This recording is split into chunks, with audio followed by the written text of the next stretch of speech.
Mm, 90 seconds. I like that. I really like that office you got there, Dr. Christopher. Mhm. Thank you. That's hot and sexy right there. Actually, if you ever come into it, each wall is a story of my life. Each wall is a story of your life. Yep. Oh, well, I'm coming to get me some education then. Okay. All right. So with that, let's go ahead and get started. Thank you so much for coming on. Let me introduce Miss Marilyn Williams. She's going to be our host this evening. Oh, wait a minute. Before I give up the host, let me do something real quick because someone's jumping on that I got to put on blast real quick. Miss Charlie, let me know when you can hear me.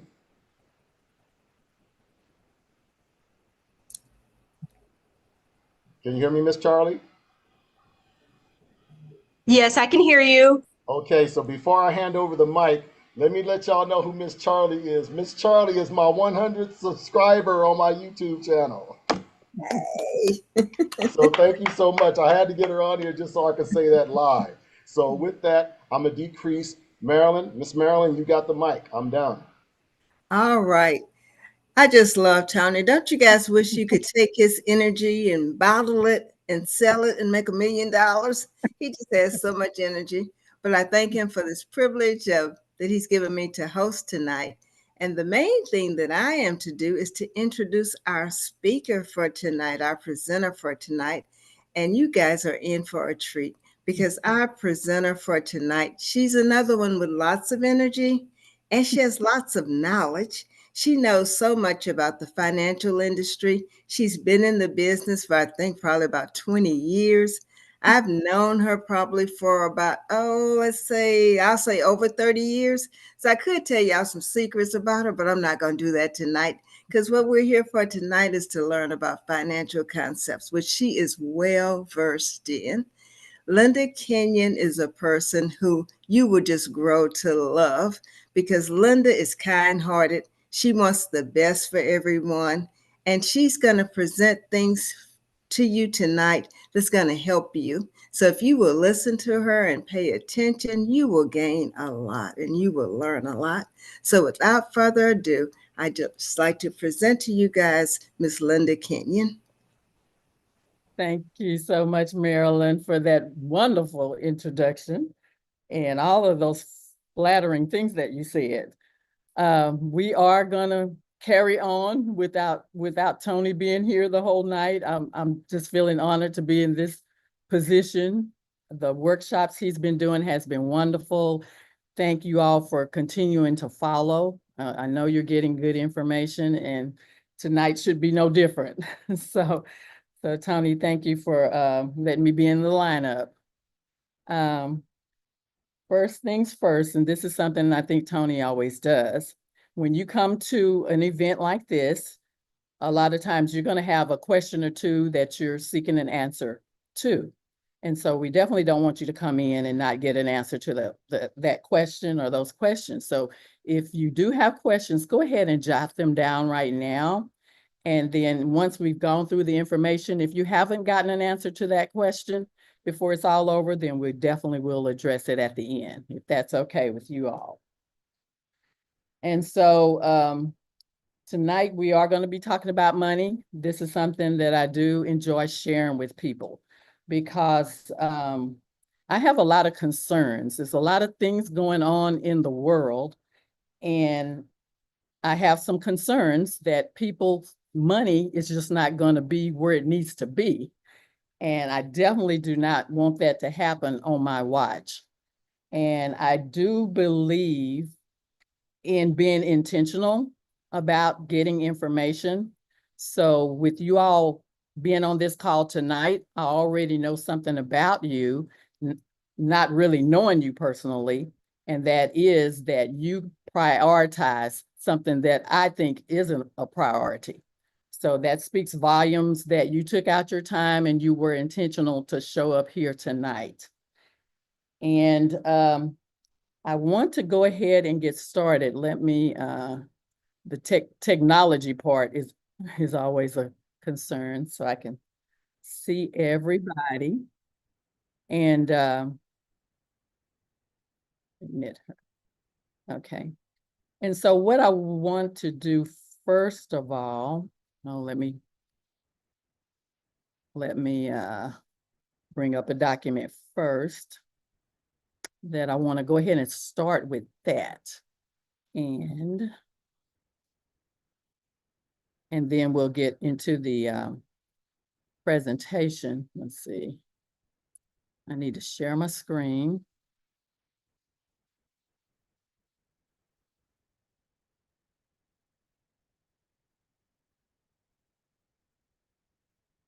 There it is. Okay. Share.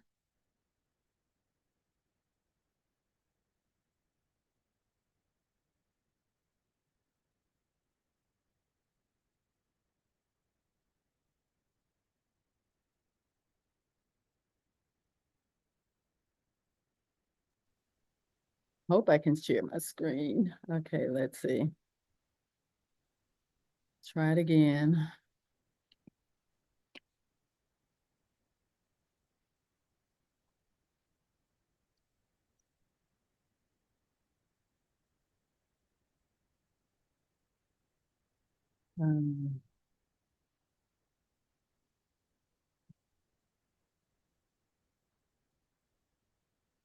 Those technical Okay. difficulties do happen. Don't you worry. It's all right. I know. And I've been working with this all day. So let me think here. 1 second. Don't worry, everyone. She's just building anticipation. This is on purpose. Oh gosh, let's see. I just did it a moment ago. Share. Okay, I see share. I'm clicking on share. Mm-hmm. And now I need to capture it. Let's see. Let me try this.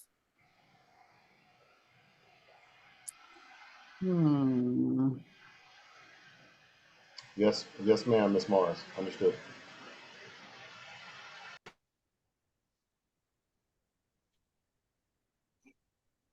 Well, I'm not sure what's different than just a moment ago. Share. You have it open on your back screen right now? Yes. Okay. So that's probably. Open it up on your back screen and then try to open it up through Zoom after that. But then I don't have the share button anymore. It took away the share button. Let's see.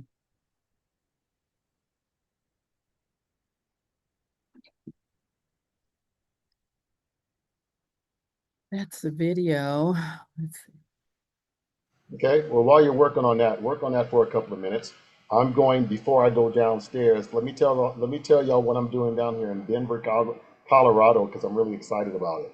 So there's a convention going on here, an expo, if you would, and we're all, basically all the financial professionals, public accountants, and basically people that want to talk about money.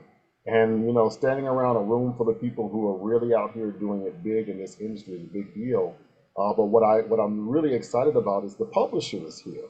So the publisher that's going to be writing my book is actually here. So I'm going to be meeting up with him so I can be able to get that closed out before the end of this month. So one of these presentations you're going to see me even more excited, and I'm going to hold up a book with my name on it. So Dr. Christopher, I'll be able to put one of my pages on your wall, to be able to, share in some of that glorious backdrop that you got over there.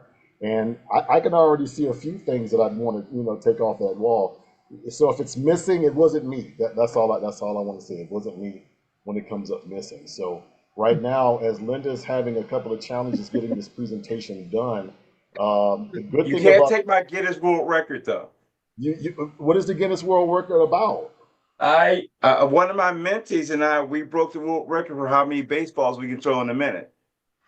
Are you serious? Well, it's right there. Well, how many was that? We did 38 in 1 minute. 38 baseballs in 1 minute. Thrown and caught, yes. I could do that in 10 seconds, Dr. I'm a world record holder. Official world record holder. I love it. Well, we're going to have to talk about that But again, I'm going to go ahead and decrease because it looks like Linda's got at least her desktop showing here.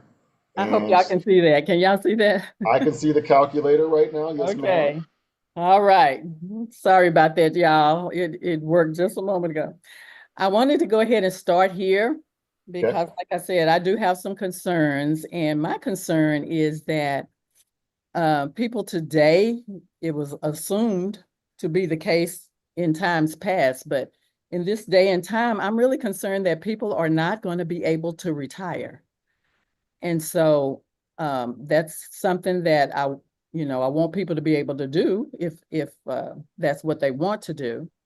And there's already an article out that came out in October of 2017 that says by the year 2053 that Black Americans would be at zero net worth. And then 20 years later, the Hispanic community would be at zero net worth. And you know how many people that is, if it's zero. And so I don't want that to happen on my watch. And so that's what this informational session is about, making sure people have money at the time they need to have money. And so this is a what if calculator. And so I wanted to kind of give you an idea of what kind of money we're talking about that you need to have, because I just feel like people understand that that you're going to need, to have a certain amount. So this is a what if calculator. And if you'll notice here, it's asking for the equivalent that you want to withdraw or that you want to have available to you at the time you retire. And so you need to know how much you have in expense, because you will want to have at least enough money to cover your expenses every month. So I'm just going to use an example. I probably have in expenses, I'm going to need at least $5,000. And that's probably Texas money I'm talking about. I don't know people in other states, which are cost of living. But say if I have $5,000 in expenses, and this is not my age, but I don't want to put my age. So I'm just going to put, I'm going to put 50. And so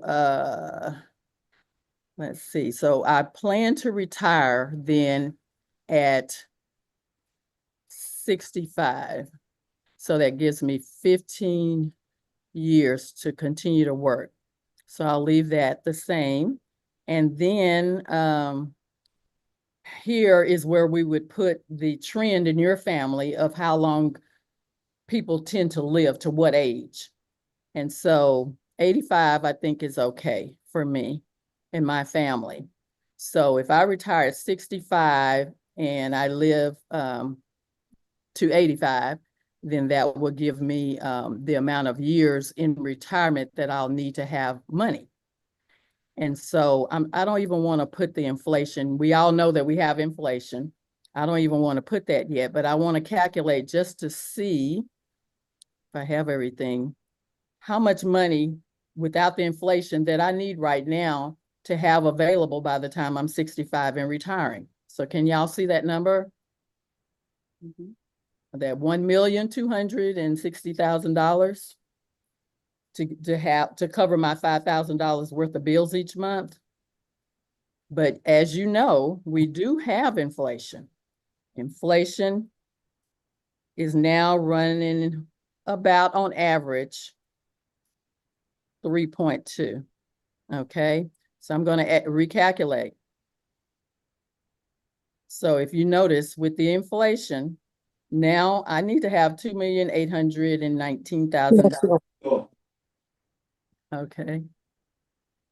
But you see the amount went up, and at the time that I retire, that 5,000 that I needed with that inflation added in is going to equate to 8,000. Do you see that? Okay, so does everybody have that amount in place when they're looking at their retirement? Do you have some millions set aside for that? because that's what, that's the way it's going to look. Maybe not the exact amounts, but what we do when we're talking about investing your money, we're going to fill it in here so that we can help you make a goal to get as close to having that amount of money as possible.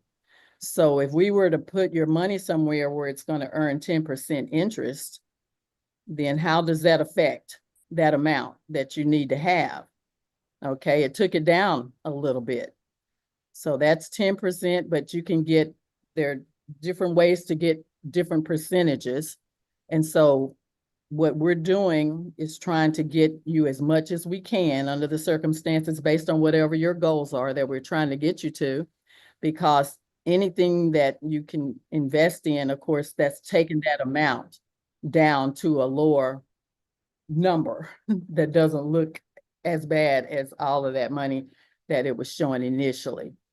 So I just kind of wanted you to have an idea about what that looks like in expenses and what you're going to be working toward when you're putting a plan in place for your money. So does anybody have any questions on the what if chart? Like I said, you would put your information and you would get your numbers. But I just wanted to give you an idea of what we're looking at when we're talking about saving, because a lot of people are not saving these days. And so it's really important. And so I'm going to go ahead and all right, and we're going to go ahead and start the presentation because it's about understanding your money matters. Let me get full screen here. Okay, everybody see that okay? Okay. So who we are, we're under the census umbrella because Tony, Marilyn, each of us, we have our own business, but we're going to operate under an umbrella so that we can work with different carriers. So that's what census represents for us. And so what we do connect people with many of America's leading financial product providers. So those are insurance carriers that we work with. And so we're not captive agents. So what we do is connect people with whatever carrier is best going to benefit them and give them the best coverage and give them the best returns on investments. So we don't have those limitations in place. And I'm definitely serious about the mission because we are on a mission, and it's actually called Mission 10,000. And what we do with that mission is we do want to get in front of as many people as possible to let them know the options that they have when it comes to finances, because there is information that's been kept from many of us, and I don't want it to be a secret any longer. So that's why I'm always eager to talk about this information. And so we do have many different people from many different backgrounds that work with us and do what we do. And that ranges from, the work that they do. We have, accountants, we have teachers, nurses, caterers, policemen, we have firemen, just a wealth of different people that come from different backgrounds.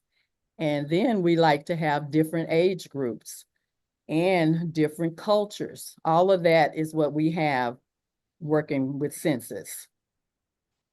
And so what we teach are going to be 4 steps to financial strength, the basic financial concepts. These are just day-to-day decisions that you're making about with money when you go out each day. And then basic insurance concepts, because many people don't know that you can actually make money with life insurance. They may think of it as a death benefit only, but no, it has evolved. And so insurance can also help you grow your money. So if you weren't aware of that, we're going to talk more about that tonight as well. And so we definitely believe in protection. We believe in protection of your income and protection of your family. And protection can come to you in the form of insurance because, excuse me, excuse me, because a lot of people will have insurance on their car. They'll have insurance on their appliances. They'll have the health insurance. They'll have cell phone insurance. You know, we all carry the cell phones. But more times than not, what they don't have is protection on what we consider the most valuable asset. Does anybody have any idea what we consider the most valuable asset? Because that would be you and your ability to make money. Because if that is not happening, then we really don't have a lot to talk about.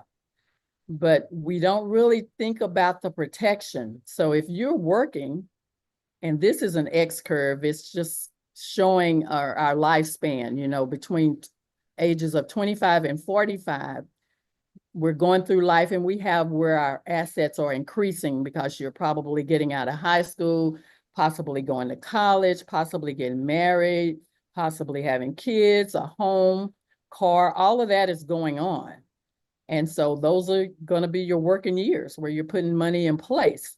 But if you don't have that money protected and you can't earn income, then what does that do to your family dynamic? So that protection is very important in those early years. And then by that same token, in the latter years, as you're working toward retirement and possibly not working anymore, you're going to still need to protect the income that you have earned and make sure it's not sitting somewhere where you have a chance of losing all that you've worked for all of that time. So the protection part is important. And so we've kind of abbreviated it and fit it into 4 steps. So we're going to talk about very quickly here, 4 steps to create financial strength. So step 1 is to manage your money wisely. Don't spend more than you make. And I know that sounds pretty common sense, but most of the people I talk to spend more than they make. You'll hear conversations about, you know, I'm past my budget, you know, I'm out of my budget, but they really don't know the exact money amount that would put them within budget. So we want them to be, I guess, very aware of what money amount that they're going to be setting aside and using and spend, how they're spending it, and work within their budget, because it's hard to have a stable financial situation if you're not budgeting. So that should be part of what we are doing on a daily basis. You do need to manage your debt. And a lot of times that's going to be those little dreaded credit cards that I know I've been challenged with.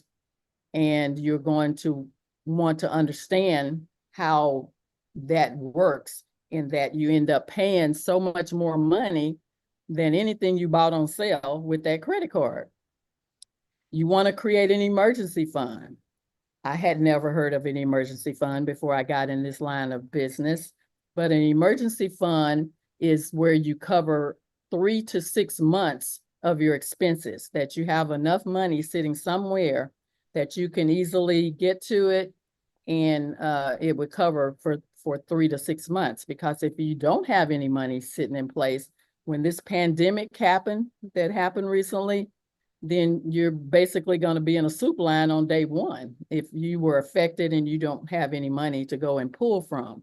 So it's very important that we consider having that emergency fund. And a lot of times you want to keep it separate from your savings account and use it for what is really considered a true emergency, because oftentimes where it says here we need to set financial goals, if we're not doing that, if we're not planning out our goals for each year, what we call an emergency may not necessarily be an emergency, but more like the failure to plan.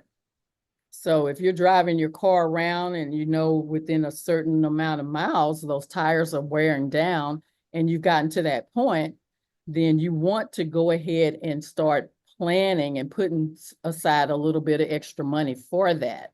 So it doesn't have to become an emergency. When it actually happens, you just go get the money because you set that in your financial goals and plans that you have.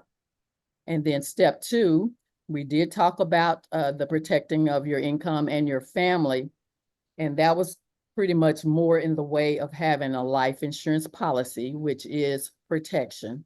But you want something in place so that when those what ifs happen, you're prepared for that.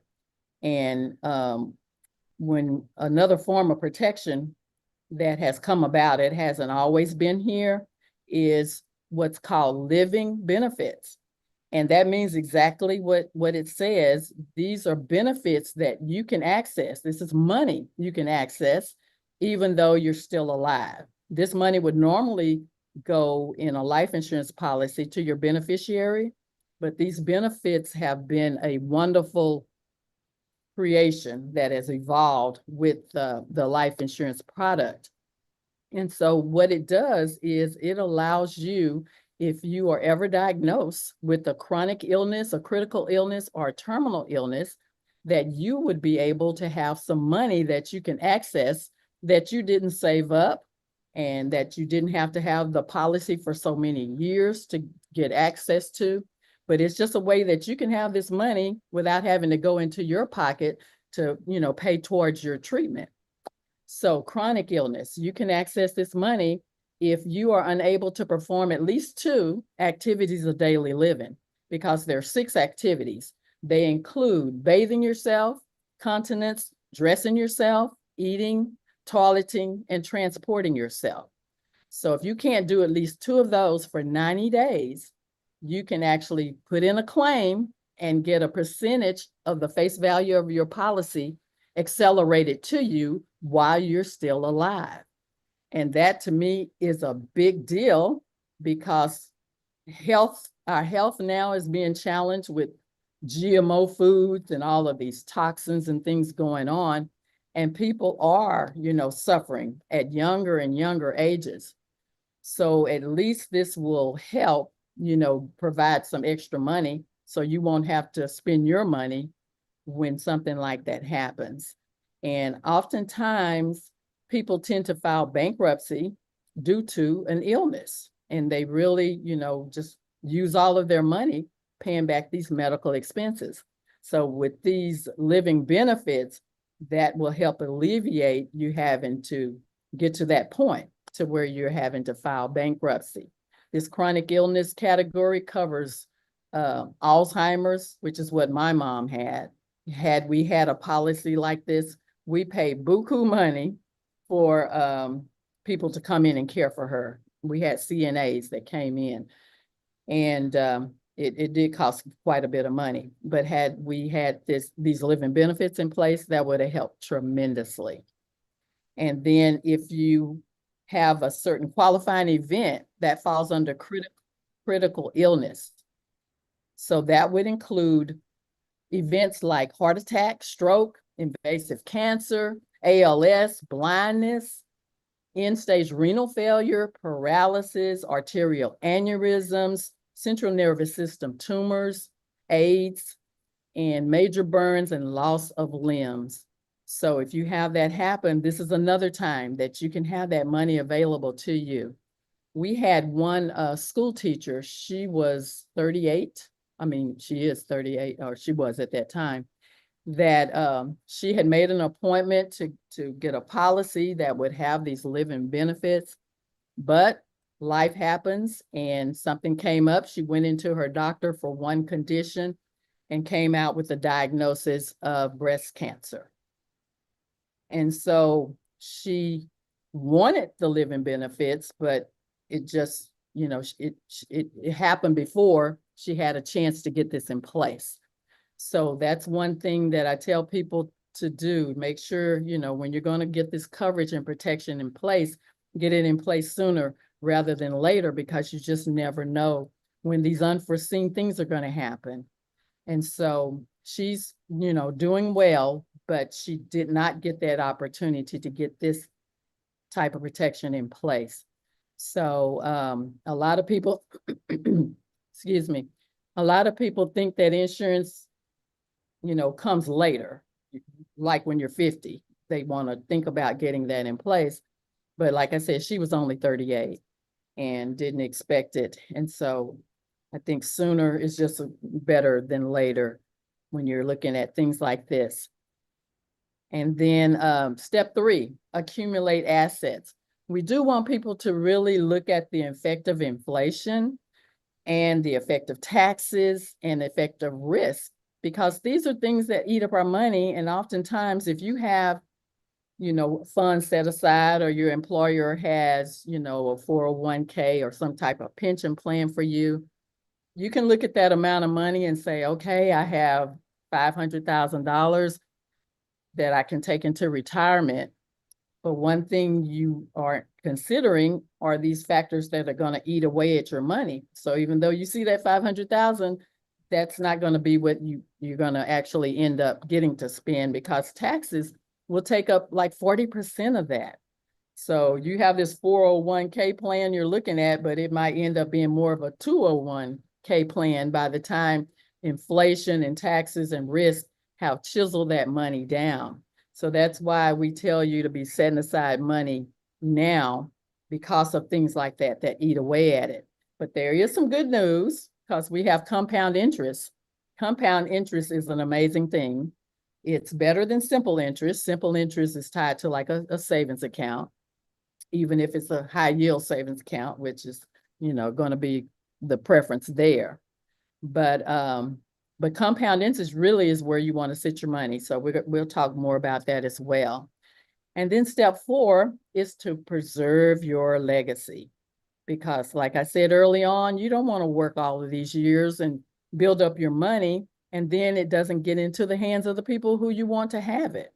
You don't want to stay tied up in probate court, because even when you have the best of plans in place, that can still be a challenging situation to go through.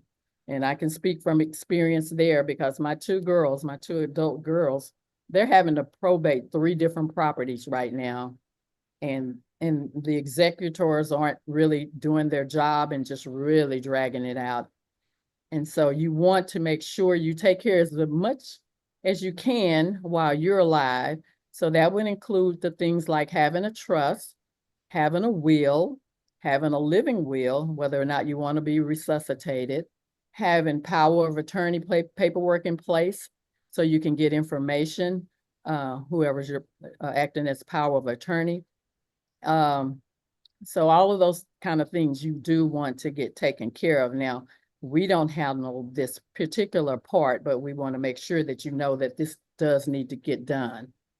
Because I recall back when James Brown had passed, they had his casket in his home, somewhere at his home, and not buried where it needed to be because of what they were having to go through in probate. So we definitely want to avoid that.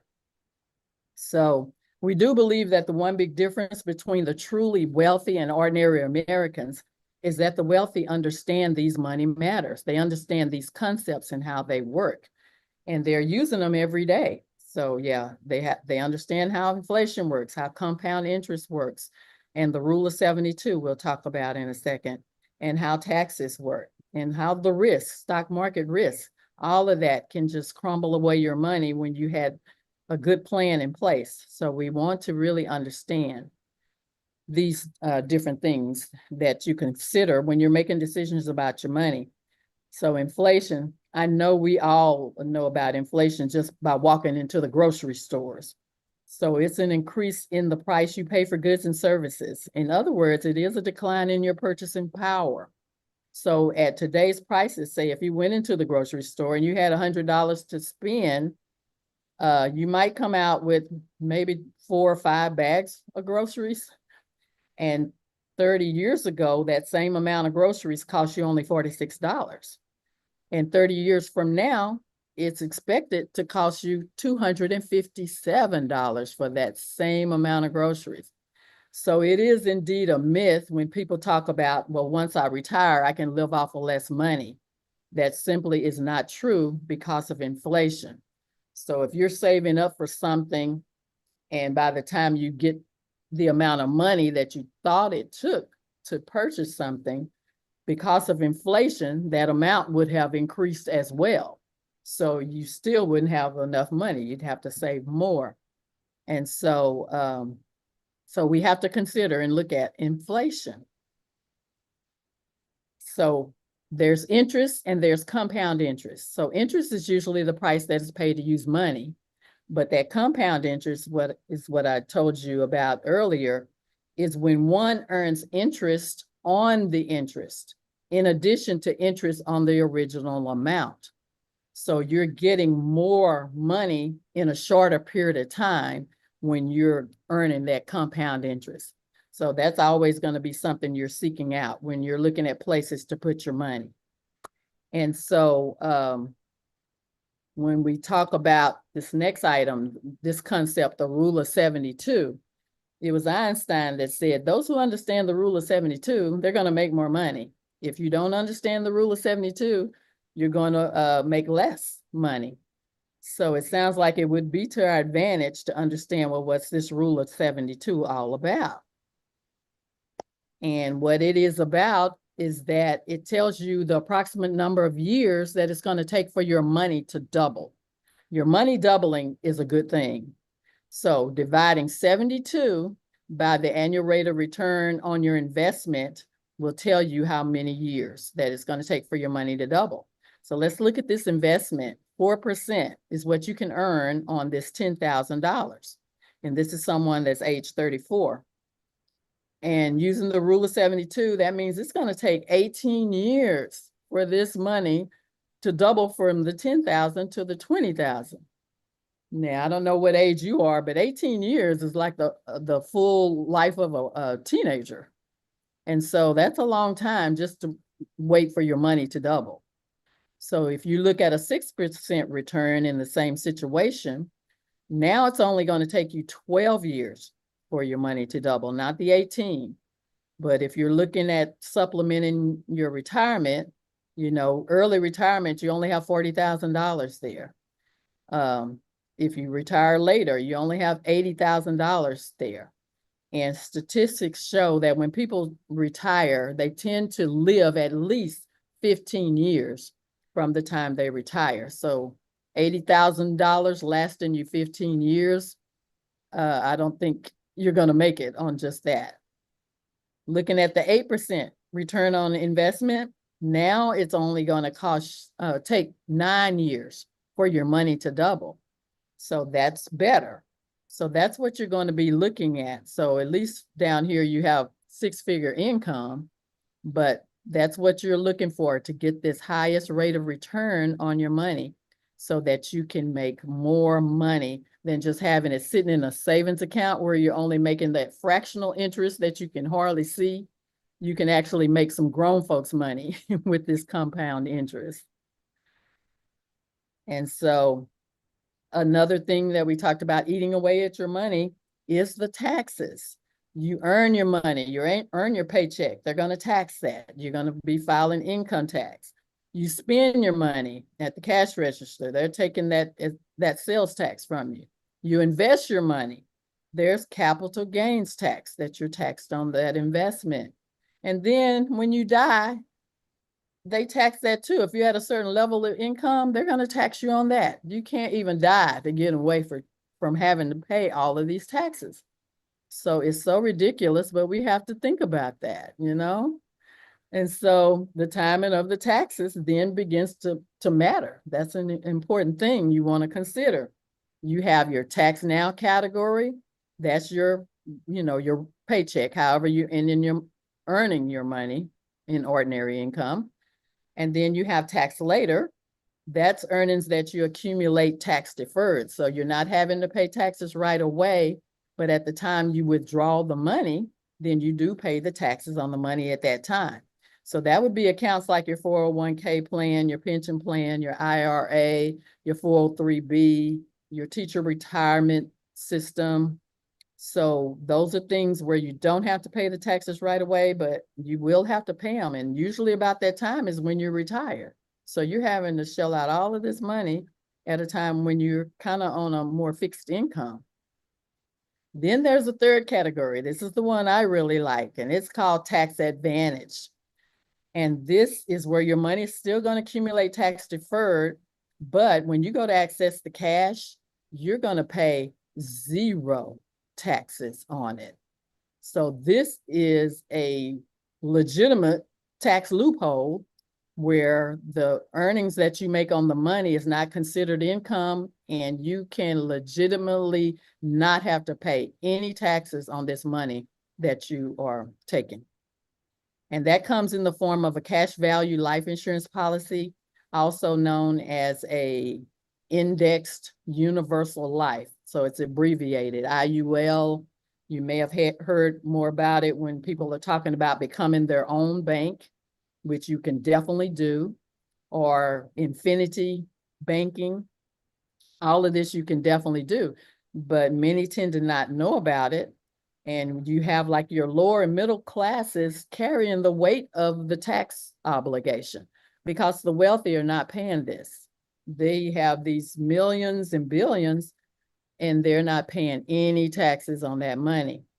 Coach Harbaugh, I don't know if anybody's football fans, but Coach Harbaugh, who has, coaches professional football right now, but he did used to coach at Michigan, University of Michigan. And what he proposed to them was that he kind of split his money and invest in an IUL and not take all of his paycheck and you know, just take part of it and let the other go be in that IUL. And, you know, of course, he was able to earn all of this money, not have to pay taxes on it. He was doing the compound interest. And he was the highest paid coach during that particular year that he did that. And same thing with Walt Disney. When he first came out with this theme park idea, the banks weren't sure that, you know, he was going to be able to return money on a theme park because they didn't have them at that time. So he was not able to get as much money as he needed to open it up. He went home and took out his cash value policy and proceeded to take the rest of the money from that. And that's how he was able to open the theme park. So this is offering, you know, checking a lot of boxes when you can invest in this type of product. You do have to qualify for it, but if you can, like I said, do everything earlier rather than later. But it's with this product, you're also getting those living benefits. You're getting the benefit of that compound interest. Your money is growing and it's growing risk-free because this has a bottom to it. So if the stock market is mirroring the stock market. So as the stock market is going up, your money in that account is going up. If the stock market crashes, you don't crash. You lock in to whatever amount of money you had in that account at that time because you have a 0.25 bottom. So at minimum, you might not make a lot of money, but you won't lose the amount of money you already had. So that is a big deal as well. You're not going through, you know, we all know the stock market does the up and down thing, but you're not having to climb out of the negatives and you hopefully get back to where you were. Some of us might not have time to get back to where we were. And so this becomes, like I said, a really, really good tool to put your money in because you have all of those advantages. And so this last part is about the risk. You know, the stock market, you can get some good money in the stock market. You know, you might have some advisors that are, you know, really good, or you may go through that investment of learning, you know, how to read the upturns and downturns of the market. But we just want you to understand whether or not you can afford to invest and understand how it works if you do. So say if you had $100 in an investment and that investment had a 50% loss, then your $100 went down to $50, right? And so that same investment had a 50% gain in the second year. you would initially might think, okay, well, I'm back to square one. Had that 50% loss, now I had a 50% gain. Makes sense. But no, that 50% gain was only on that $50. So you only gained back 25. So you're at 75. You're not back at where you were before. So that's what you have to understand with the stock market. Whatever your loss is, for you to get back to where you were, it has to be 100% gain. So I tell people, it's fine to invest. We're not against the stock market at all, but just understand that if you're going to need that money to pay a bill next month, then that means you basically cannot afford to be in the stock market because you could lose all of your money. So that's just, a rule of thumb to think about when you are in the stock market. So I've said all of that to say what we do, we teach these basic financial concepts. We want people to understand that you don't have to have all that money just sitting up in a savings account, because I've come across that when we were reviewing policies with people, that they have all of this money and that, which is a good thing, but it's not sitting in a place that's going to give them the maximum return on it, simply because they don't know about it. So we want to make sure that's known. So we show families how they can accumulate more wealth, how they can budget, how they can set aside money, how they can plan for these emergencies. And we have a special tool that we use to do that, which works pretty well because, everybody needs a checkup. We go in and have our health checkups. So we take our cars in for a checkup. You have people come out and check your air conditioning before that heat really sets in to make sure it's going to be working fine. And so this is a personal financial checkup. And so we go through your goals and we go through, whatever you have in place, whatever you have in coming into the household, whatever you have going out. And we look at the big picture. We're not just trying to quote you on some insurance. You can go anywhere to get that done. But, when you're out looking at where you're going to put your money, make sure you're talking to those people, like I said, that are going to help you plan for the big picture. And a lot of times, you can save money just by having your information reviewed, and we can get stuff at a lower price, or we can make the combination of things happen. So, you can get your plan designed to do what you want it to do. You can even pay on a policy, and after 15 years, you can stop paying on it because if it's this kind that's gaining money, it's going to continue to gain money without you even having to pay for it. But if you don't know these things and you're not having your plan designed, you may be just in investments where you're tax heavy in paying capital gains tax. So that's going to, eat up your money after you've made all that money. But if you have it sitting somewhere where you don't have to pay any taxes on it, then that's more you get to take home. So just knowing these basic concepts can help you determine, what risk you want to take and do it with based on some numbers.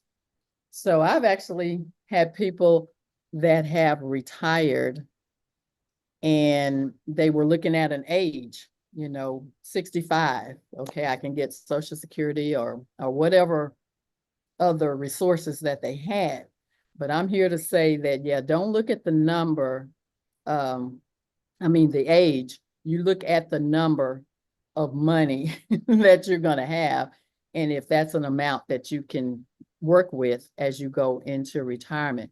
And that's what we help you to identify. We know how to look at the information you give us and tell you how much insurance you should even have. That's what most people would like to know. How much do I really need to be fully protected? Because most people are underinsured. And like I said, that's not a problem if you're not having those what ifs come up. But if they do come up, you do want to, like I say, still continue to live comfortably. So you want to understand, how much do I actually need? Because we do have, a colleague that works with us. Her brother didn't want to get any insurance. A lot of people look at that as that's a waste of money. I could have more money if I wasn't paying these premiums. And they're not thinking down the road, because everybody's good until you're not good. And so this is, something that we think is important, and having a plan. Most people who have some kind of plan in place really fare better financially than someone who doesn't. And it doesn't have to be expensive. There are so many advantages in doing this early on.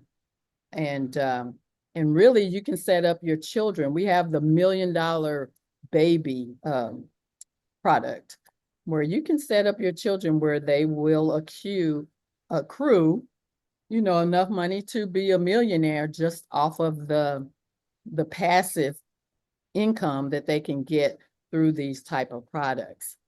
So, and then of course, what we wrap it up with is we give you a financial solution.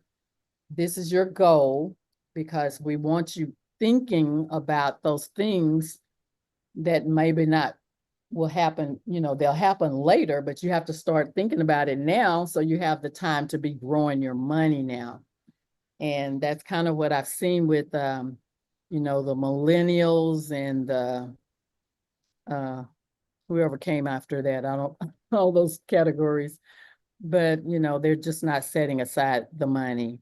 And as a rule of thumb, you should really set aside at least 10% of your annual income each year, or your age times 10, and make sure you're putting it in the best place.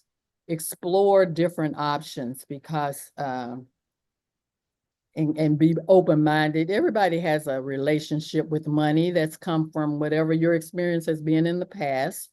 And if you've heard all of the sayings of that time, money doesn't grow on trees, and no, we don't have money for that, but whatever experience you've had, that has to be overcome. So that presents a challenge for us as agents to make sure that we can help people understand the importance of that. I would even go so far as, looking at these investments as placing value on your family members. And I just feel like it would have probably been a little bit different if more people had policies. And when we have all of these accidental shootings and killings, if the insurance carrier was having to pay families out these big sums of money on all of these accidents, they would appeal to the government that, hey, y'all need to stop all of this killing, because we're losing money now. When you're talking about losing your money, then that gets people's attention. And so all of these concepts can help you be in a better place where you can participate in generational wealth transfers. And that's what many other cultures have been doing for years, but our culture tends not to participate. And it really is a simple process, as long as you start it early and, remain disciplined. We can do it too. We can do that too. And so basically, this checkup really gives us a lot of information to help you. And I think what I was going to mention is you can have more than one financial planner, because they're not all created equal. Most financial planners will push whatever product that they have in their repertoire, and it may not even include insurance. So now you've missed a whole bucket or basket. When we say putting money in different baskets, you've missed a whole basket over here where you could have had tax-free retirement. And so, and things keep changing too. So something else can come about that, might not have been around before. So it always pays for you to have annual reviews of whatever investments that you have in place, making sure there's not something better that would work for you. And so you can have more than one financial advisor, because some advisors won't even talk to you unless you're at a certain level of income. Some advisors will charge you a consultation fee. So those are other things that you need to consider when you're out and about and trying to establish your plan, your financial plan. And so ours are done at no cost, no obligation, just giving you the information saying, this is our best recommendation based on the information that, we've been given, and you can take it or leave it. But definitely, always look to have some type of plan in place so that when the time comes when you are job optional, like I said, you don't ever have to stop working, but if you chose to be job optional, you'll have that money in place and you would have known early enough to have the amount you want. So I don't want you to be limited. So I think that's basically it.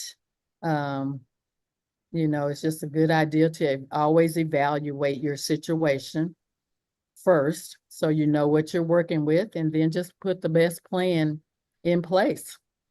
So we've covered these 4 steps to create financial strength. So at this time, I am going to open the mic for any questions that you might have, because I probably left out something that you might have had a burning desire to know. So does anyone have any questions about what I talked about or something that you wanted to know? I'm going to go ahead and stop sharing here.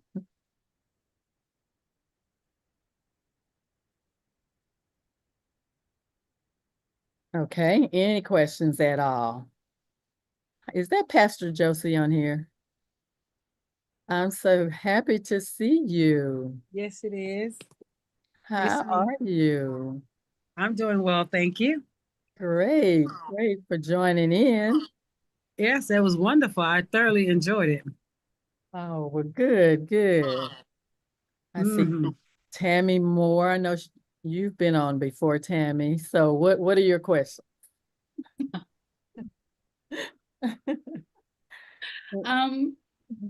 I am curious about the insurance policies.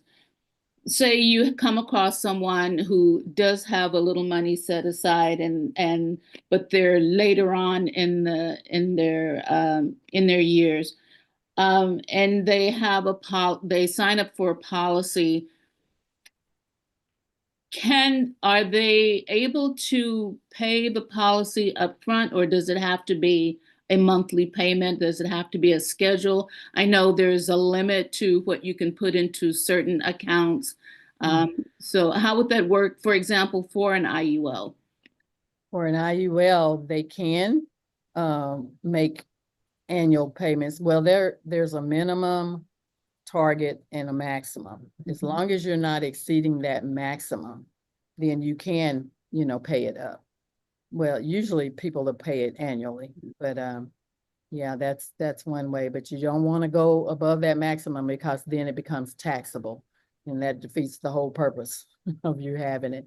And you really don't want to get an IUL if you're not going to put at least target in there. Like if you're just trying to pay minimum, that you'll end up kind of running out of money. It doesn't accomplish really what you're needing it to.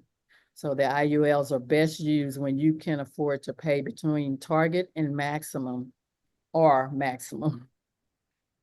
And it really will, that money will really double in higher numbers. But like I said, the maximum is determined by the amount of the desired policy, correct? And your age. Yeah, okay. Whenever we run the quote, it factors in, the age. So the pricing goes up every year. So the older, or I don't want to use older, more seasoned you are, the pricing is going to be higher. So yeah. So today it's going to be cheaper than any day beyond today. Thank you. But yeah, that answered your question. That's a good question. All right, Mr. Christopher, what you got? for me.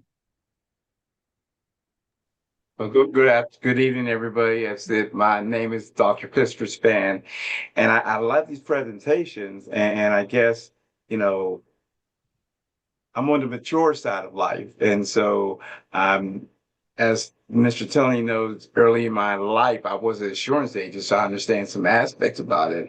But then I didn't really take advantage of it as I possibly can now. And so my struggle is, like I said, not only, what kind of business plan could I get? At the same time, I've opened up my own business. I've left, the job market to open my own business. So I'm actually trying to find a way to secure working capital so that I can eventually maybe invest in things. Because right now it's like, you can't invest on zilch. So Exactly. that's my struggle right now.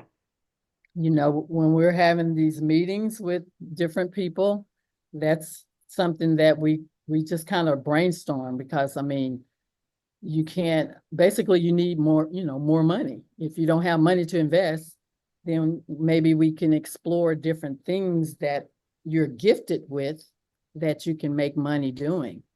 And a lot of people sometimes don't think about that, because you don't want to take on 10 more jobs.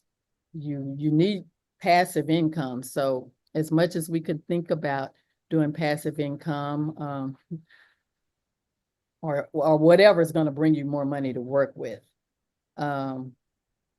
we just have that conversation and see what we can come up with.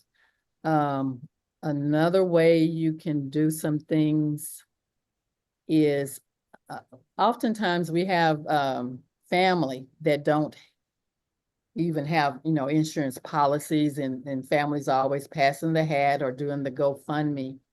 But if families even came together and started pooling their money together to grow, like I said, with that compounded interest, with that advantage of not having to pay taxes on it, and for everybody who's participating in it, you split it out equal. So I guess it has to be people you get along with to do something like that. But Which is not an option for me. okay. So so your type of work, you're doing nonprofit, you said? Yeah, I'm starting an after school program. I work with kids, and I'm doing an after school program because my whole focus is, as I've learned in my 38 plus years working in the field, is that the educational field has damaged our children. They're not educated enough. They're graduating worse than when they went into school. And so I am committed to, turn that around for our kids. I have some proven products, which is one reason why I no longer work with the school system, because it caused too much conflict. They want me to do things like they do, which is not effective. And so my program works. I've had numerous success stories with it. And so now I just have to, again, the other thing that I struggle with is I'm new to the area. I'm from Pittsburgh, so I'm new to LA, so nobody knows me. So that's the other part I'm struggling with is, so I'm networking now, so that can help me either sponsor me, support me, collaborate with me, contract me, so I can build capital, so I can invest in and not only support the business, but also support eventually if I ever do retire, which I don't see happening right now. So I have no desire to retire right this moment. Okay, so, in your case, I would say things like you speak well, you're already providing information and working with the kids. You can do like speaking engagements. I mean, something that would tie in closely where you can get paid. Even in, I guess what I'm doing, because I had a good retirement, but when my mom took sick, I mentally, I just couldn't work day to day like that. And so I ended up having to spend it at a time when I was needing to still be working. So, I mean, things happen, but what I had to do, and this is just my own personal thing, you know, I started going to a lot of network mixers, meeting people. That's what I'm doing now. Okay. But again, that goes back to, I agree with you. One of the things I want to do is provide myself. I have a wealth of information in various aspects of holistic lifestyle, you know, eating, understanding addiction, you know, conflict resolution. But as I state, nobody knows me. So like I said, met Mr. Warfield and a couple other people. So I'm trying to do that. And so that's what I mean. It's like, you know, I'm trying to meet people to say, hey, I'm this new guy on the block, you know, hey, come let me speak. And unfortunately, some people says, oh, well, you know, we can't pay you, but come speak anyway. I'm like, you know, Yeah, yeah. Well, what's the old saying? Why buy the cow if you get the milk for free? Mm-hmm. And my milk is excellent. Right, right. Well, you know, I can't get into all these details because your situation, you have to That's set right. up a If anybody one-on-one. has any, I've left my contact information in the chat. You know, I'm open to suggestions.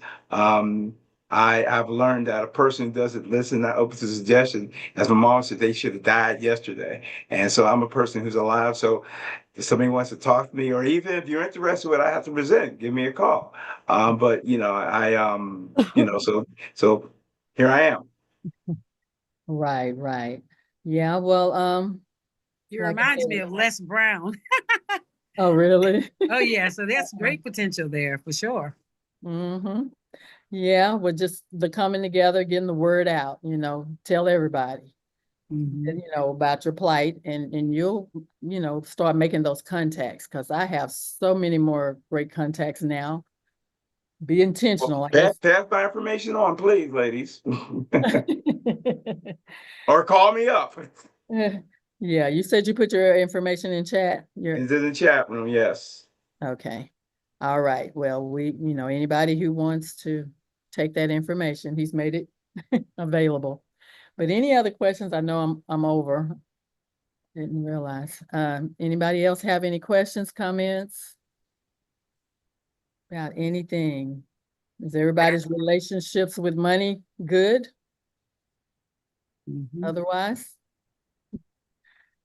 Okay, well, um, I won't hold you, but yeah, if you need to talk to somebody, of course, get in touch with Tony and he will direct you from there. But I appreciate y'all's time and attention. Hope I wasn't too boring, but hopefully you know you learned something. And we need to share the information. If you don't want to share it personally, of course, you can say, I know somebody. And you can contact Tony, you can contact me, and we will definitely call. But we just start from where you are, Mhm. making a plan. And sometimes, you know, God always is intervening. So Mhm. sometimes you come up with some really good ideas that you know, you might not have heard before. Because I'm sure results or information is always coming. It's just depending on how my hearing is doing that day. So, but we work with it with you and try to do the best that we can. Say I like these presentations. The one that I want to do is partner with these presentations because with the kids I work with, as I said, it's holistic. I work with their families too. And so I want to give them a financial background Mhm. also. So even meeting, I work with the kids and so they can come in and actually present to the adults, you know, so they can, you know, eventually at their, because most of my parents are in their 30s and 40s, they're at the prime age, you know, and one thing about our community, we don't discuss this stuff around dinner table because we're not aware of it, Mhm. you know. Right, So exactly. like that's the other aspect where I'm involved because as we grow, my parents will get involved. And so they also could benefit where they can keep the information that I start continuing with their children and it becomes generational wealth. Right, right. Yeah, but I mean, doing collabs is really good too. And that usually, like I said, leads you to other tracks of people. that you ordinarily wouldn't have come directly in contact with. So it just takes a little bit of work. You know, I know we're getting, like I say, more seasoned and sometimes you're just tired. But you have to keep going until you make it. You know, I'm not a giver upper. So we have to just figure it out, just become more creative and make those contacts. I mean, this is all extra. This is just me talking. But people want people to talk to. When we go out and we're recruiting, people are so anxious to have a conversation. You just have to get them started and let them know you're going to listen to them. And so you can find out so much from people. And you know, that information may come out. Just have to put forth that extra energy. I don't know if it's a way around that, but I hear your plight, and but we still got to find a way to make money. You know, we gotta find a way to set aside something to make that money, and do it passively. And work Exactly. together. Mm-hmm. Yes, yes. So really, that's all I have. I'm not I'm not gonna hold you all, and thank you so much, like I said, for being intentional and getting on the call and continue to follow Tony in his workshops. He has some really good ones going on. Yeah, he does. And this was good. I would look forward to I do participate in his various workshops. So this one was great for me because it was like a kind of refresher and then a different aspect of it, a different slant, so to speak. And so I really enjoyed your presentation. I can listen to it over and over again. I'm sure I will gain something additionally from it. So, and that's a good thing. Thank you. I just want to be helpful, and I'm glad you did get something from it. I did. Yeah. Anybody else have any questions? Shantae. Oh, okay. Yeah. She was the 100th follower. Do you have any questions on your situation? I have to step away now, but thank you. Okay. Thank you for joining. Yes, I'll see you again, I'm sure. Thank you. Good evening, everyone. No, I don't have any questions, but wonderful presentation. Thank you. Okay. All right. Thank you. Y'all have a good evening, and we will see you next Tuesday, hopefully. All right, Miss Tammy. All right.